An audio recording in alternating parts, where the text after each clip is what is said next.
Hello everyone, welcome to online academy. तो आज इस वीडियो के माध्यम से हम एचपी टेट के कुछ और इंपॉर्टेंट एमसीक्यूज डिस्कस करेंगे। इसमें हमारा फर्स्ट क्वेश्चन रहेगा, which European power was the last to come to India for trade. तो भारत में व्यापार के लिए आने वाली अंतिम यूरोपियन शक्ति कौन थी? तो आपका राइट आंसर रहेगा ऑप्शन डी जो है फ्रेंच थे। और अगर पहली यूरोपियन पावर पूछी जाए जो इंडिया आई थी तो पोर्टुगीज थे। तो ध्यान रख लेना, अभी पोर्टुगीज आएंगे, फिर डच आएंगे, फिर उसके बाद ब्रिटिशर्स आएंगे, फिर डेन्स आएंगे और उनके बाद कौन आता है? फ्रेंच आते हैं।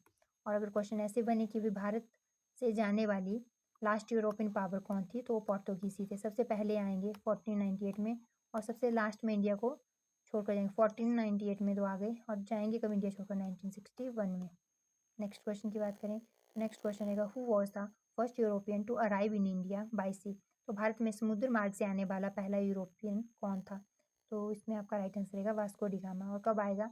1498 में। इसी के आने के साथ साथ जो है पोर्टुगीज की एंट्री इंडिया में मानी जाती है। और डेट भी पूछ ली जाती है इसकी, भी कब आया था? तो ध्यान रख लेना, 17th ऑफ मई देखने को मिलता है कुछ एक बुक्स में, और कुछ एक बुक्स में आपको डेट देखने को मिलेगी 20th ऑफ मई। तो इसमें से जब भी आपको क्वेश्चन बनेगा और एग्जैक्ट डेट पूछी होगी तो कोई एक ही दिखेगी, या तो 17th ऑफ मई दिखेगा या 20th ऑफ मई दिखेगा। नेक्स्ट क्वेश्चन की बात करें तो नेक्स्ट क्वेश्चन रहेगा, who was the founder of Jainism. तो जैन धर्म के संस्थापक किसे माना जाता है? राइट आंसर रहेगा ऋषभनाथ है, जिसे ऋषभ देव भी कहा जाता है। और क्वेश्चन ऐसे भी बनता है कि भाई जैन धर्म से आपको कितने तीर्थंकर देखने को मिलते हैं? तो 24 देखने को मिलते हैं, जिसमें सबसे लास्ट तीर्थंकर कौन हुए थे? तो महावीर जो है सबसे लास्ट तीर्थंकर देखने को मिलते हैं। नेक्स्ट क्वेश्चन रहेगा, who presided over the Lucknow session of INC of 1916 where the Lucknow pact was signed. तो वही 1916 के लखनऊ अधिवेशन की अध्यक्षता किसने की थी, जहाँ पे लखनऊ समझौता आपको देखने को मिलता है? तो आपका राइट आंसर रहेगा अंबिका चरण मजूमदार। क्यों इंपॉर्टेंट है? तो भाई लखनऊ सेशन इसलिए इंपॉर्टेंट है क्योंकि 1907 में सूरत स्प्लिट देखने को मिलता है। बेसिकली सूरत स्प्लिट है क्या? यहाँ पे आपको देखने को मिलेगा कि आईएनसी में डिवीजन हो जाएगा, यानी कि मॉडरेट्स और एक्सट्रीमिस्ट के तौर पर। बाद में 1916 में वो जो है एंड हो जाता है। और जो ये लखनऊ पैक्ट है, जो लखनऊ सेशन हुआ था 1916 में, उसके दौरान हुआ था। ये लखनऊ पैक्ट कुछ और नहीं है, इसमें आईएनसी और जो है मुस्लिम लीग क्या देखने को मिलता है, एक साथ आ जाएंगे और साथ में डिमांड करेंगे ब्रिटिशर्स से। तो नेक्स्ट क्वेश्चन की बात करें, नेक्स्ट क्वेश्चन रहेगा, who was the first female disciple of Buddha. तो बुद्ध की पहली महिला अनुयायी कौन थी? राइट आंसर रहेगा ऑप्शन बी जो है गौतमी। नेक्स्ट क्वेश्चन की बात करें, who was the nawab of Bengal during the battle of Plassey. तो वही प्लासी के युद्ध के समय बंगाल का नवाब कौन था? तो कौन था? सिराजुद्दौला। और क्वेश्चन अभी जून 2025 में बना था। बैटल ऑफ प्लासी कब देखने को मिली थी? 1757 में। और बैटल ऑफ बक्सर से भी क्वेश्चन बना था, कब हुई थी? 1764 में। अगर क्वेश्चन बने तो हो गया नवाब की बात, कि बंगाल का नवाब कौन था? तो सिराजुद्दौला था। और बैटल ऑफ बक्सर के टाइम पे कौन था नवाब जो है बंगाल का? तो मीर कासिम था। पर अगर पूछ लिया जाए भाई मुगल एम्परर कौन था इस दौरान, तो इस दौरान था आलमगीर टू। और बैटल ऑफ बक्सर के दौरान आपको देखने को मिलता है शाह आलम टू। दोनों ही ध्यान रख लेना, आलमगीर टू प्लासी के टाइम पे था और बक्सर के टाइम पे शाह आलम टू देखने को मिलता है। नेक्स्ट क्वेश्चन की बात करें, in which INC session did SC Bose form the forward bloc. तो सुभाष चंद्र बोस जी के द्वारा जो है फॉरवर्ड ब्लॉक का गठन कब किया गया था? राइट आंसर रहेगा ऑप्शन बी, त्रिपुरी सेशन हुआ था जो 1939 का, उसके दौरान देखने को मिलता है। तो अभी जून 2025 में क्वेश्चन बना था कि भाई जो फॉरवर्ड ब्लॉक है उसकी स्टैब्लिशमेंट किसके द्वारा करी गई थी? तो एससी बोस के द्वारा उसकी स्टैब्लिशमेंट करी जाती है 1939 में। बेसिकली 1939 त्रिपुरी सेशन के दौरान एससी बोस जो है कांग्रेस छोड़कर चले जाएंगे और फिर फॉरवर्ड ब्लॉक की स्टैब्लिशमेंट करेंगे। लेकिन क्वेश्चन पूछा जाता है ऐसे भी भाई कि हरिपुरा सेशन जो 1938 में देखने को मिलता है आईएनसी का, उसकी अध्यक्षता किसने करी थी? तो जो 38 वाला सेशन था उसकी अध्यक्षता देखने को मिलता है भी एससी बोस करते हैं। इवन त्रिपुरी सेशन के लिए भी इन्हीं को जो क्या करा जाता है, इसकी अध्यक्षता के लिए चुना जाता है। पर बाद में जैसे कि मैंने बताया एनसी को छोड़कर आईएनसी को छोड़कर चले जाएंगे, तो आईएनसी को छोड़कर चले गए, उसके बाद इसकी अध्यक्षता कौन करेगा? डॉक्टर राजेंद्र प्रसाद जो है इसकी अध्यक्षता करते हुए दिखेंगे। तो नेक्स्ट क्वेश्चन की बात करें, which of the following was introduced for the first time by the Morley Minto reform. तो मॉर्ले मिंटो सुधारों द्वारा पहली बार क्या शुरू किया गया था? राइट आंसर एक ऑप्शन ए जो है सेपरेट इलेक्टोरेट फॉर मुस्लिम, यानी कि मुसलमानों के लिए पृथक निर्वाचन। और क्वेश्चन ऐसे भी बना है भाई कि मुसलमानों के लिए पृथक निर्वाचन वाला जो कॉन्सेप्ट आया था पहली बार, वो कब देखने को मिलता है? तो देखने को मिलता है भाई मॉर्ले मिंटो रिफॉर्म जो था 1909 का, जिसे हम इंडियन काउंसिल एक्ट के नाम से भी जानते हैं, इंडियन काउंसिल एक्ट ऑफ 1909। इसीलिए आपको भूलना नहीं है। हो सकता है नेक्स्ट टाइम ऑर्लियामेंटो रिफॉर्म ना देते हो, इंडियन काउंसिल एक्ट ऑफ 1909 के थ्रू जो है कौन सा ऐसी चीज़ इंट्रोड्यूस करी गई और उनमें से ऑप्शन ए के सेपरेट इलेक्टोरेट दिया हो। तो आपको ध्यान रख लेना है कि वही मुसलमानों के लिए पृथक निर्वाचन पहली बार इंडियन काउंसिल एक्ट 1909 के थ्रू, या फिर बात करें मॉर्ले मिंटो रिफॉर्म जो 1909 में हुए थे उनके थ्रू इंट्रोड्यूस करा गया था। नेक्स्ट क्वेश्चन की बात करें, which inscription provides a detail account of Samudragupta's conquest. Samudragupta के द्वारा जो जितने भी जो है कॉन्क्वेस्ट करे गए थे उनके बारे में कहाँ से पता चलता है?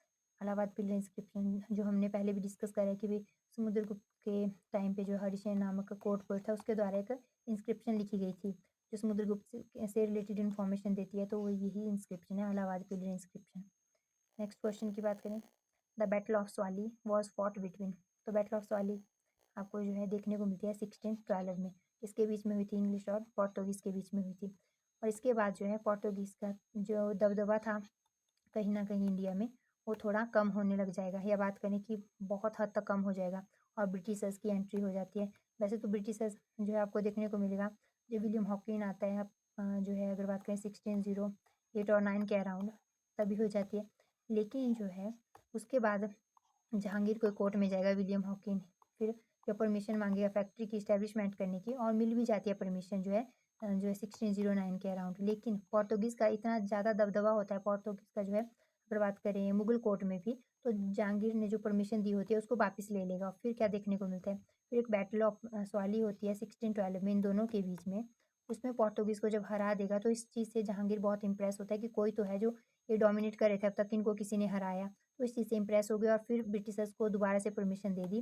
पहले भी परमिशन ब्रिटिशर्स को सूरत में ही फैक्ट्री इस्टेब्लिश करने की मिली थी, और बाद में भी सूरत में ही फैक्ट्री इस्टेब्लिश करेंगे। और कब करेंगे? 1613 में करेंगे। लेकिन अब तो नेक्स्ट क्वेश्चन की बात करें, who was the secretary of state for India during the Morley Minto reform. तो मॉर्ले मिंटो सुधारों के समय जो है भारत के सचिव कौन थे? तो मैंने बताया था मॉर्ले मिंटो रिफॉर्म की बात करें या मॉन्टेग्यू चेम्सफोर्ड रिफॉर्म की, तो जो सबसे पहले नाम आता है वो किसका? सेक्रेटरी ऑफ स्टेट का आता है ना। और उसके बाद नाम आता है जो वॉइस रॉय। तो इसीलिए कौन होगा यहाँ पर सेक्रेटरी ऑफ स्टेट? तो यहाँ पे मॉर्ले। और मॉर्ले मिंटो रिफॉर्म जो है 1909, जिसको इंडियन काउंसिल एक्ट भी कहा जाता है। और मॉन्टेग्यू चेम्सफोर्ड रिफॉर्म तो इंडियन जो है गवर्नमेंट ऑफ इंडिया एक्ट 1919 है।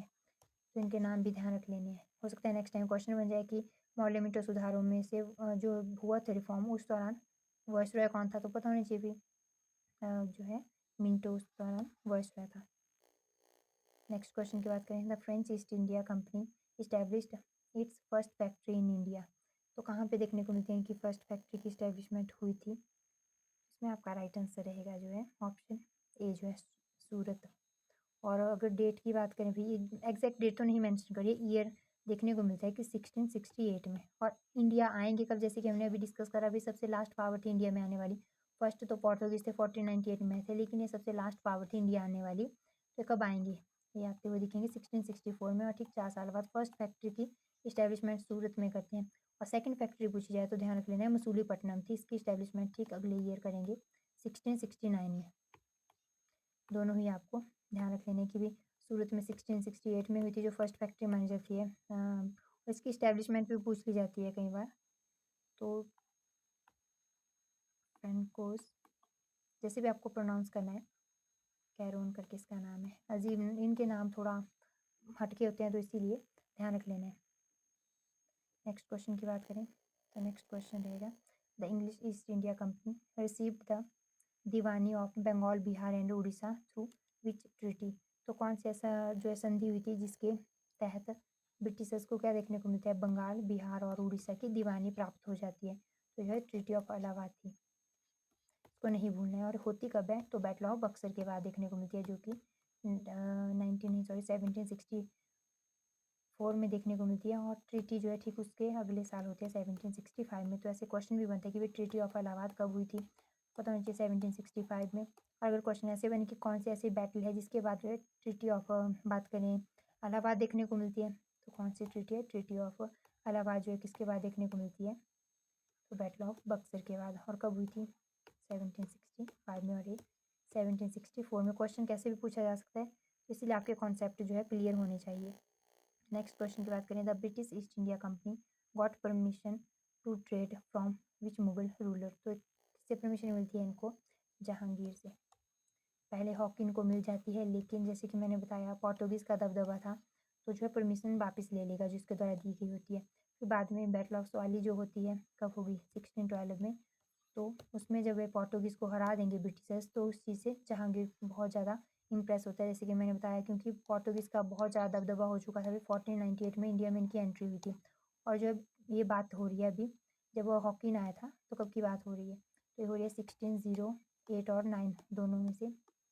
बेसिकली दोनों में से कोई एक ही देखने को मिलता है, पर आप मोटे तौर पर ध्यान रख लेना। तो अराउंड 8-9 में देखने को मिलता है। अभी ये सब हो रहा है कि परमिशन लेने के लिए कौन आएगा? जो है हॉकिन नामक एक पर्सन आता है ब्रिटिशर्स की तरफ से। ऑलमोस्ट मोर देन, ऐसा कह सकते हैं कि मोर देन 100 ईयर्स हो गए थे। तो इतने टाइम में तो दबदबा बनेगा ही इनका। तो उस वजह से जो है मुगल कोर्ट भी बहुत बड़े लेवल पर इनसे इन्फ्लुएंस था, या बात करें इनका दबदबा था बहुत बड़े लेवल पर। जब बैटल ऑफ सॉली के तहत हराया इनको, तो उसके बाद जहांगीर को भी लगा नहीं कि कोई तो ऐसा आया इंडिया में जिन्होंने इनको जो है टक्कर दी। तो इस वजह से फिर परमिशन देगा दोबारा से, और 13 में हमने देखा 1613 में इस्टेब्लिशमेंट होगी सूरत में इनकी फर्स्ट फैक्ट्री की। नेक्स्ट क्वेश्चन की बात करें, who was the British ambassador sent to the court of Jahangir. ध्यान रख लेना है, फर्स्ट ब्रिटिशर नहीं पूछा जो इंडिया आया था, यहाँ पे ब्रिटिश एम्बेसडर पूछा है। तो जो एम्बेसडर आया था वो थॉमस रो देखने को मिलता है। 16 जो है 1415 के अराउंड इंडिया इसकी एंट्री होती है। नेक्स्ट क्वेश्चन की बात करें, और ऐसा पूछा था कि भाई फर्स्ट ब्रिटिशर कौन था जो इंडिया आया था, तब आप ध्यान रख लेना विलियम हॉकिन आया था बेसिकली जहांगीर के कोर्ट में। नेक्स्ट क्वेश्चन की बात करें तो नेक्स्ट क्वेश्चन रहेगा, the French east India company was formed in. तो कब इस्टेब्लिशमेंट हुई थी फ्रेंच ईस्ट इंडिया कंपनी की? 1664 में, और इंडिया में 1664 में ही आते हैं। और फिर 1668 में क्या देखने को मिलता है? पहली फैक्ट्री की इस्टेब्लिशमेंट करेंगे सूरत में। और सेकंड कहाँ देखने को मिलती है? 1669 में मसूलीपट्टनम में इस्टेब्लिशमेंट करेंगे। नेक्स्ट क्वेश्चन की बात करें, नेक्स्ट क्वेश्चन रहेगा, Pondicherry was a famous colony of which European power. तो पौंडीचेरी जो थी किस यूरोपियन शक्ति की जो थी प्रसिद्ध कॉलोनी थी? इसमें आपका राइट आंसर रहेगा फ्रेंच। नेक्स्ट क्वेश्चन की बात करें, which city became the first capital of Britishers in India. तो राइट आंसर रहेगा इसका जो है कलकत्ता। और इसके बाद कौन देखने को मिलती है? दिल्ली। और कब? कलकत्ता जो है 1911 तक रहेगी, और फिर 1911 में दिल्ली के लिए शिफ्ट कर दी जाती है इनके द्वारा capital. Next question, where did the English set up their first factory in India. तो भारत में अंग्रेजों ने अपनी पहली फैक्ट्री कहाँ स्थापित की थी? कहाँ पर स्थापित की थी भाई इन्होंने पहली फैक्ट्री? तो हमने देखा अभी सूरत में। और कब? 1613 में, बैटल ऑफ स्वाली के बाद देखने को मिलता है। बैटल ऑफ स्वाली तो आपको भूलनी ही नहीं है। हो सकता है इस बार बैटल ऑफ स्वाली का ईयर पूछ लिया जाए, या पूछ लिया जाए कि इन दो लोगों के बीच में हुई थी। तो 1612 में ब्रिटिशर्स और पोर्टुगीज़ के बीच में हुई थी, जिसमें ब्रिटिशर्स जो किसको हराएंगे? पोर्टुगीज़ को हराते हुए दिखेंगे। नेक्स्ट क्वेश्चन की बात करें, the English East India company got Bombay from. तो भी बॉम्बे किससे प्राप्त होता है? अगर बात करें ब्रिटिशर्स को, तो देखने को मिलेगा आपको कि पोर्टुगीज़ जो है डाउरी में देंगे जो है बॉम्बे ब्रिटिशर्स को। नेक्स्ट क्वेश्चन की बात करें, who founded the city of Calcutta. तो कलकत्ता की स्थापना किसके द्वारा करी गई थी? तो राइट आंसर रहेगा जॉर्ज चार्नोक। अब यहाँ से कैंसिल आउट मेथड भी यूज़ कर सकते थे, क्योंकि रॉबर्ट क्लाइव तो बाद में देखने को मिलता है। ये तो गवर्नर देखने को मिलता है फर्स्ट जो है बंगाल का। उसके बाद जो है कर्जन, तो ये तो 1905 के अराउंड होगा, क्योंकि इस टाइम बंगाल विभाजन देखने को मिलता है, तो इसको ऐसे एलिमिनेट कर सकते थे। और ये जो है बैटल ऑफ प्लासी के दौरान देखने को मिलता है ना। और वॉरेन हेस्टिंग की बात करें तो वॉरेन हेस्टिंग कब देखने को मिलेगा आपको? ये जो है first governor general of Bengal के तौर पर, या फिर बात करें लास्ट गवर्नर ऑफ बंगाल और first governor general of Bengal के तौर पे काम करते हुए दिखेगा। तो चीज़ आपको जो है ध्यान रख लेनी है वॉरेन हेस्टिंग के बारे में भी। और राइट आंसर आपका जॉर्ज चार्नोक हो जाएगा। नेक्स्ट क्वेश्चन की बात करें, Lord Dalhousie is famous for which policy. तो किस चीज़ के लिए फेमस है भाई? तो उसमें डॉक्ट्रिन ऑफ लैप्स के लिए। और लॉर्ड डलहौजी से क्वेश्चन जून 2025 में डायरेक्ट इसी तरह का क्वेश्चन पूछा गया था। तो आपको ये चीज़ ध्यान रख लेनी है। तो इसी के साथ हम वीडियो को एंड करेंगे। अगर आपको वीडियो इन्फॉर्मेटिव लगी हो तो लाइक, शेयर एंड सब्सक्राइब करना मत भूलना and thank you so much.